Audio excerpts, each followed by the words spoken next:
Nos anos 90, o skate tinha uma cara muito específica. Roupas sóbrias, vídeos crus, até aparecer um cara carregando boombox no ombro, usando correntes e roupas oversized. Esse cara era o Chad Muska, um skatista que a sua influência ultrapassou as barreiras do skate. Ele influenciou na música, na moda, nos tênis, em videoparts e criou o Muska Flip.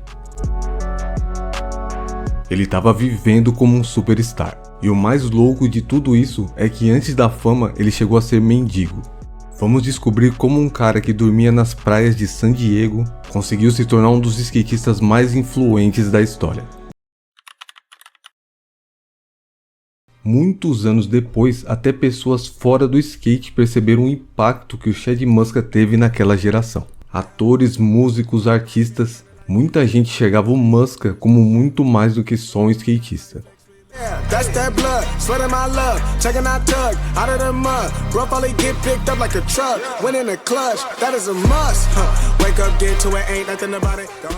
E talvez isso faça mais sentido quando você entende de onde ele veio. Porque antes de virar esse ícone cultural, Chad Muska era só um garoto tentando encontrar seu lugar no mundo. Chad Church Michael Muska nasceu no dia 20 de maio de 1977, em Lorain, no estado de Ohio. Seu pai era descendente de húngaros e sua mãe descendente de sérvios. E desde muito cedo sua vida esteve longe de ser estável. Os pais dele tinham uma relação extremamente conturbada e acabavam se separando e voltando várias vezes. Por causa disso, o Muska passou a infância inteira mudando de cidade constantemente. Ohio, Nova Jersey, Pensilvânia, Arizona. Parecia que ele nunca conseguia ficar tempo suficiente em um lugar que realmente pudesse criar raízes. A infância dele foi marcada por caos, brigas familiares e uma sensação constante de instabilidade. O próprio Muska já contou que quando era criança chegou a fugir de casa algumas vezes. E pasmem, até a 6ª série ele já tinha estudado em mais de 12 escolas diferentes. Era como se a vida dele sempre estivesse mudando de direção sem aviso, até o dia em que ele encontrou algo que mudaria totalmente o rumo da sua vida. O Chad começou a andar de skate em 1988, enquanto morava com o pai em Phoenix, no Arizona.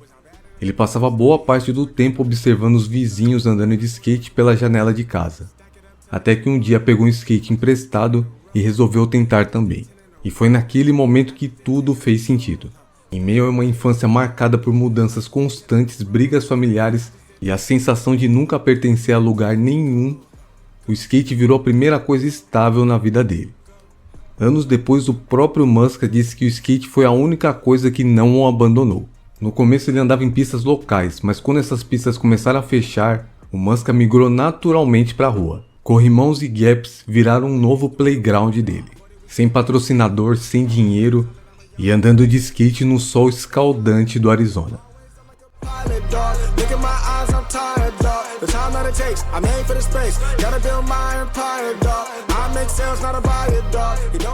Depois de um bom tempo morando no Arizona, o Muska foi morar num trailer park em Las Vegas com a mãe, e nesse período ele chegou a ser preso algumas vezes por grafitar na rua. Então ele decide mudar de vida e vai para Mission Beach, em San Diego, no começo dos anos 90. Já naquela época, San Diego era o local perfeito para quem queria ser profissional no skate. O próprio Muska revelou isso. Só que a realidade que ele encontrou ali era extremamente dura. Sem dinheiro e sem ter onde morar, o Muska acabou vivendo nas ruas de Mission Beach junto com outros skatistas. A praia literalmente virou a casa dele.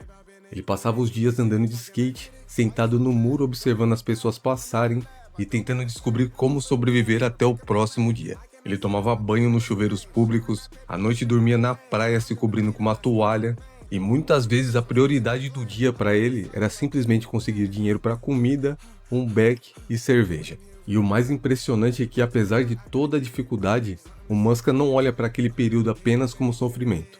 Anos depois ele diria que passou muito tempo deitado na areia pensando sobre a vida. E que tudo o que conquistou depois só teve valor por causa daqueles momentos. Porque foi vivendo daquele jeito, sem casa, sem estabilidade e completamente imerso na cultura da rua californiana, que o Chad Muska começou a construir a personalidade que mais tarde mudaria o skate para sempre. Foi nessa época, vivendo em Mission Beach, que o Muska começou a chamar a atenção nas sessões locais. O estilo dele era impossível de ignorar. Influência pesada do hip hop, roupas largas correntes e uma personalidade extremamente carismática. Mas não era só a aparência, ele também andava de um jeito agressivo, técnico e diferente da maioria dos skatistas da época. E aos poucos, o nome dele começou a circular cada vez mais forte na cena underground da Califórnia. Um dos caras que percebeu isso rapidamente foi o Jamie Thomas. Naquele período, o Jamie já fazia parte da Toy Machine, marca fundada pelo Ed Templeton, e ele viu um potencial absurdo no Muska. Os dois acabaram criando uma amizade muito forte e não demorou muito para o Muska entrar oficialmente na Toy Machine. E aquilo mudou completamente a vida dele. O Muska estava cercado por alguns dos melhores skatistas da cena e aos poucos a sua personalidade começava a chamar cada vez mais atenção. Foi nesse período que ele começou a filmar para um dos vídeos mais importantes da época, o Welcome to Hell. As filmagens eram pesadas e aos poucos Jamie e Muska criaram uma rivalidade saudável para ver quem seria a figura central do projeto. O Muska queria muito ter a melhor parte, porém durante as filmagens ele acabou se machucando. Só que o pior ainda estava por vir. A premiere do Welcome to Hell acabou sendo cancelada porque o PC teve um problema e não rodava o vídeo. O Muska estava muito bêbado e começou uma confusão com o Ed Templeton. O clima ficou muito pesado porque a situação explodiu ali mesmo, na frente de várias pessoas da cena. E no dia seguinte, o Chad Muska foi demitido da Toy Machine. Depois de meses filmando para um dos vídeos mais importantes da sua carreira, ele estava fora da marca. E o pior é que a parte do Muska foi removida da versão final do vídeo e o Jamie Thomas acabou virando a figura central do projeto. Para qualquer outro skatista aquilo poderia ter sido o fim, mas no caso do Chad Muska, aquilo acabaria sendo apenas o começo da fase mais icônica da sua carreira. Ser demitido da Toy Machine foi um golpe enorme para o Muska. Naquele momento parecia que ele tinha perdido a maior oportunidade da sua vida, justamente quando ele estava começando a ganhar espaço na cena. De repente, ele voltou a ficar praticamente sozinho. Sem patrocínio, sem direção e ainda tentando sobreviver em San Diego. Foi aí que do nada apareceu a oportunidade que mudaria sua vida. Naquela época existia uma marca em Santa Bárbara chamada Shorts. Inicialmente a marca era focada em hardware, mas o dono Tony Boyalos queria transformar aquilo em algo muito maior, uma marca pesada de chips. E quando viu que o Muska tinha saído da Toy Machine, viu uma oportunidade perfeita. O Tony não queria simplesmente contratar o Muska, ele queria construir a marca em volta dele. O Muska contou que acreditou imediatamente na ideia e também porque o Tony lhe ofereceu algo muito importante. E foi assim que aconteceu. O Muska teve total liberdade para montar o time e chamou skatistas como Peter Smolik e o Brandon Turner. Skatistas que eram pouco conhecidos, mas que ele acreditava serem absurdamente talentosos. A identidade da Shorts começou a ficar cada vez mais diferente do resto da cena. Devido à liberdade criativa do Muska, a marca abraçou totalmente o hip hop, a cultura de rua e aquela estética oversized que o Muska representava naturalmente. E aos poucos o Muska começou a virar o rosto da cena. Em pouco tempo o nome dele estava em todos os lugares. Revistas, vídeos, posters, jogos de videogame, o Muska tinha virado um fenômeno cultural. Mas o mais impressionante é que toda aquela fama não vinha só da sua personalidade. O cara realmente andava muito. Segundo pessoas da própria cena, o Muska era praticamente imparável naquela época. Ele simplesmente produzia filmagens sem parar. Sessão atrás de sessão, viagem atrás de viagem, ele estava constantemente filmando alguma coisa absurda. E isso ficou eternizado nas videopartes da Shorts. A influência do Muska nos anos 90 e início dos anos 2000 foi gigantesca. Ele foi um dos que ajudou a popularizar o skate. Para muita gente daquela geração, Chad Muska parecia uma mistura de skatista com rapper. E justamente por isso, ele virou um dos personagens mais populares da franquia Tony Hawk's Pro Skater. Milhares de pessoas conheceram o Muska através dos jogos e para uma geração inteira, ele acabou virando a personificação do skate de rua naquela época. Com o sucesso, o dinheiro começou a chegar muito rápido. Pela primeira vez na vida, o Muska tinha grana de verdade. Começou a comprar carros, o Muscalade, e se hospedar em hotéis caros virou uma rotina. O próprio Muska disse anos depois que ficou fascinado por finalmente poder ter coisas que nunca teve quando era criança. Com o sucesso absurdo das shorts, o Muska virou o rosto da marca. E naquele fim dos anos 90 parecia que tudo envolvendo o nome dele virava febre. Seus shapes vendiam que nem água e hoje são tratados como artigo de colecionador. E foi nesse período que ele também construiu uma relação muito forte com a recém-lançada Ace Footwear. E foi através dessa relação que nasceu um dos tênis mais clássicos da cena, o The Muska. Um tênis que fez muito sucesso porque tinha um bolso na língua para você guardar as coisas, algo bem incomum na época. Aos poucos o Muska estava mostrando seu talento como designer. O Muska ficou pouco tempo na Ace porque no começo dos anos 2000 ele teve uma proposta muito boa para entrar na Circa. Era uma proposta bem similar com a da Shorts. Ele teria total liberdade criativa, poderia escolher o time e também seria um dos donos da marca. Na Circa o Muska lançou inúmeros modelos que tinham uma estética única e meio que revolucionaram a cena. E uma coisa que fez muito sucesso nesse período, além do seu estilo e os tênis, foi o Muska Flip.